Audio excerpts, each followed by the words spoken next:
going to speak to you today about the benefits of breastfeeding.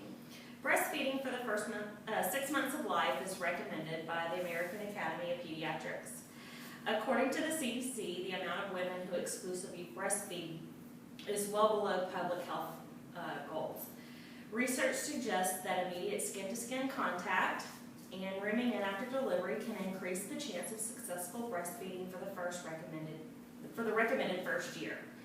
Also, increasing lactation education and support while in the hospital and discouraging the use of formula and pacifiers will greatly increase the chance for mother success.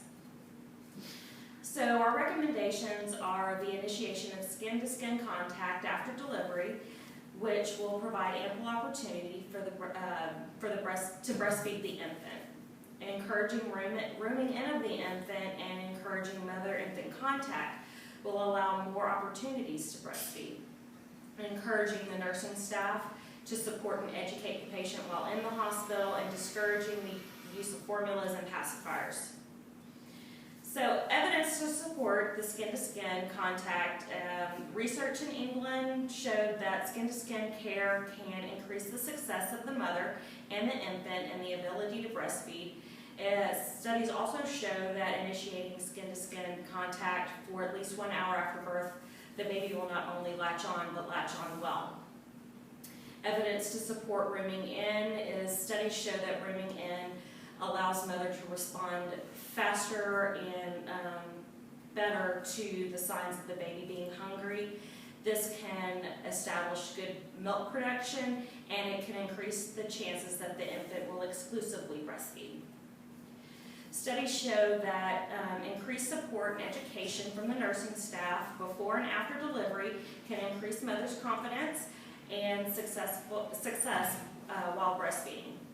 The World Health Organization initiated the 10 steps to successful breastfeeding. It states that the use of formula and pacifiers, except when medically necessary, should be avoided as it could interfere with early milk production and can cause nipple confusion.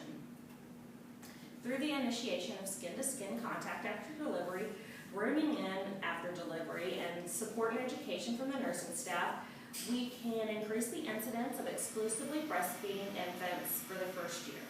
Hospitals with these policies in place can assist us in reaching the goals in the United States of exclusive breastfeeding for that first 6 months of life. This map here, shows the data from the CDC's Maternal Practices in Infant Nutrition and Care Survey. The survey is conducted every 2 years, and it tracks hospital breastfeeding practices. The darker blue states here show that they have a greater than 6-point increase in their scores, meaning that they show the most progress in the last 2 years of initiation and support of breastfeeding. So in closing, exclusive breastfeeding is preferred for the first 6 months of life.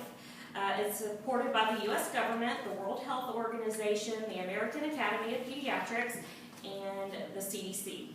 Studies provide evidence that support exclusive breastfeeding, such as the benefits to the infant and the mother combined.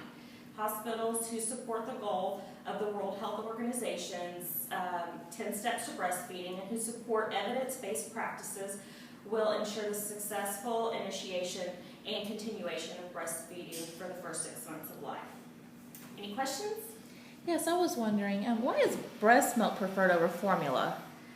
Breast milk has the perfect combination of vitamins, fats, proteins, and carbohydrates. These are also elements of formula, but what formula manufacturers cannot duplicate is the unique antibodies, living cells, enzymes, and hormones that are produced in human milk.